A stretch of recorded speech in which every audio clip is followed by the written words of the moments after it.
Welcome to Boomers and Beyond.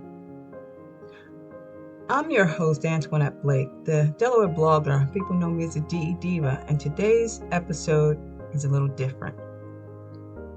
Today, I'm not coming to you with tips or strategies or action steps. Today, I'm coming to you with something much simpler, and I think much more important. Today, I'm coming to you with love, and with memory, and with the names of two women who shaped my life in ways I'm still discovering. April is a significant month for me personally. My grandmother, she was born on April 2nd, 1911, and she lived 98 extraordinary years and left this world on May 1st, 2009. And my sister Gloria, she was born on April 10th, 1963. We lost her on September 14th, 1992. She was 29 years old. In the days around their birthdays, I carry them a little closer. I find myself thinking about the things they taught me, the way they laughed, the things that they never got to see, the ways that they are still here, woven into everything I am. And I thought, I bet I'm not the only one in this community who carries someone. So today, this episode is for all of us who love someone we can no longer call. The ones we carry. Grief for our generation is not a new conversation. By the time we reach our 50s and 60s and 70s, most of us have experienced loss in layers. Parents, siblings, friends, sometimes even children. Sometimes people taken far too soon in ways that still do not make sense, no matter how many years pass.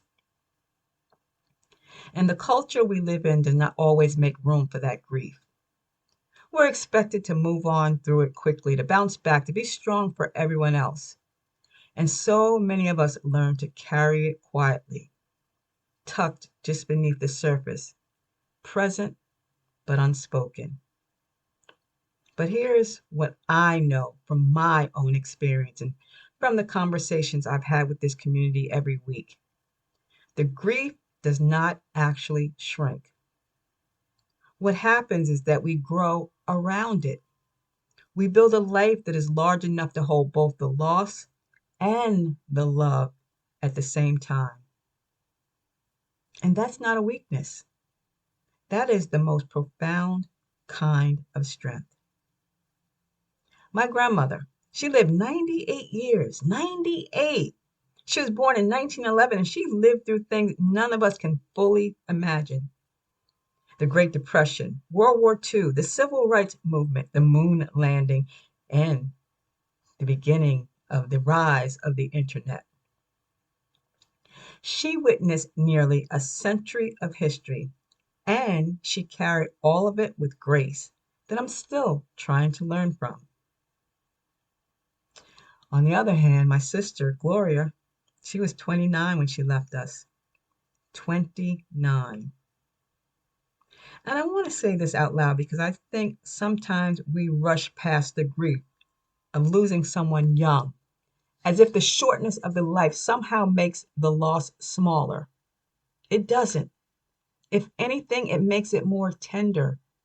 Because when someone taken young, you grieve not just for who they were, but who they were going to become. Gloria would have been 63 years old this April 10th. And I think about that. I wonder who she would have been, what she would have done with all those years. And I carry that wondering with me, along with everything I know and love about her. So I want to talk about why memory, those memories, is an act of love. I want to talk about why we remember, because I think sometimes we're made to feel that holding on to grief or thinking often about someone we lost is somehow holding us back, that we should let go, move on, close that chapter. But I do not believe that, and I do not think you do either. Remembering someone we love is not the opposite of moving forward. It is something we do alongside living. It's how we keep them present in our daily lives, in our decisions, in the way we treat people, and the values that we carry. Memory is not a wound. Memory is a bridge. When I think about my grandmother, I think about her resilience, the way she never complained, even though she had every reason to, the way she found beauty in ordinary things. She taught me, not with lectures, but with how she lived, that a woman can be both soft and unbreakable at the same time. And when I think about Gloria, I think about her smile, about how it meant to be her sister, about the particular ache of missing someone who knew you before you knew who you were. And both those memories, those are not weights I carry, they're gifts. They are the inheritance that no one can take. So keeping them alive for those who come after us. For those of us in the 55 plus community, we sit at a particular and important place in our families. We're often the ones who hold the stories, the ones who remember what grandma was like before the grandchildren were born, the ones who know the history, the context, the full picture. And that makes us keepers. If we do not tell the stories, they may never get told. If we do not speak the names, the younger generations may only know the photographs. And photographs without stories are beautiful, but they are not complete. So today, I want to offer you a few simple, meaningful ways to keep your loved ones alive, not just in your own heart, but in the heart of the people who come after you. Tell a story at the table. The next time you're with family at dinner or holiday, at any gathering, bring someone up. Say their name. Tell one story about them. It doesn't need to be a special occasion. Just something like, your great grandmother used to say, is enough to start the conversation. Why not create something in their honor? Plant a garden, cook their recipe, display a photograph, light a candle on their birthday. Rituals, even small and private ones, are powerful anchors that connect us to who we love across time. Write it down. And you don't have to be a writer. A simple notebook with your memories, with stories, dates, things they said, the way they made you feel is one of the most precious gifts you can leave. Not for yourself, for the grandchildren who will someday want to know. Say their name. This sounds simple, but there's research that shows that one of the most things that grieving people want the most for others is to say the name of who they lost. Don't avoid it out of discomfort. Just say the name. Gloria, Nana, grandmother, grandfather, whatever yours is, say it. It matters. And do what I did the other day. Share the photos. We are so fortunate to live in a time when sharing photos and videos is effortless.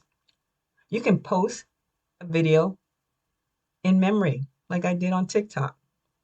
Put up a birthday tribute. Let social media be what it's best for, connecting us across the distance and time and even death.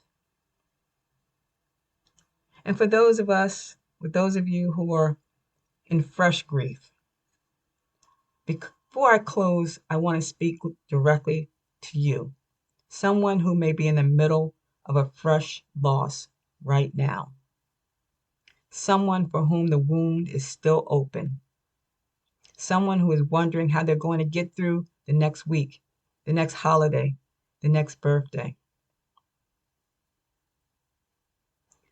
I see you, and I want you to hear this. There is no timeline for grief. There is no right way to do it. What you're feeling, the sadness, the anger sometimes, the disorientation, the moments when you forget for a second and then remember all over again, all of it is real and all of it is value. And none of it means you're doing grief wrong. Please don't let anyone rush you, and please do not rush yourself. What I can tell you from the other side of some of my own hardest losses is this. You will not always feel the way you feel right now. The grief does not disappear, but you grow. And love, the love you have for the person you lost, that doesn't disappear either. It transforms into something you'll carry forward, something that quietly shapes every good thing you do from now on. They would want that for you. I believe that with everything that I have. So before I let you go today, I want to ask you to do one thing. Say their name today. Whoever you are carrying, whatever their story, say their name out loud. To yourself, to someone you love, or even to the empty room. Light a candle. Look at a photograph. Cook the recipe. Tell the story at dinner tonight. And if you feel moved to share, find me on Facebook, tag me, and tell me who you're honoring today. You don't have to share anything that you're not comfortable with sharing. But if you want to say their name in this space, I want to hear it. This community wants to honor them with you. So I'm also posting memory videos and tributes on social media this week for my grandmother and for Gloria, and I'd love for you to watch and share them if they move you, and to leave a comment with the name of someone you are remembering too. Let's fill the comment section with names, with love, with the evidence that the people we lost are never truly gone. And if today's episode gave you something, a moment to breathe, permission to feel, a reminder that you're not alone in what you carry, please share it with someone in your life who needs to hear it. A friend who is grieving, a family member who holds the same memories you do. A stranger who might just need to know that someone else understands. And leave a review on Apple Podcasts or Spotify if you're okay with it. Because every kind word that you share about this show helps me reach more people who need this community. So I thank you. This is Antionette Blake, the Delaware Blogger. It's been episode 67 of Boomers and Beyond. And to my grandmother, born April 2nd, 1911, thank you for showing me what it looks like to carry a century with grace. To Gloria, born April 10th, 1963, happy birthday, sis. I carry you every single day. So come back next Saturday, and we'll begin with our regular programming, talking about friendships, connections, and making new relationships in the stage of life.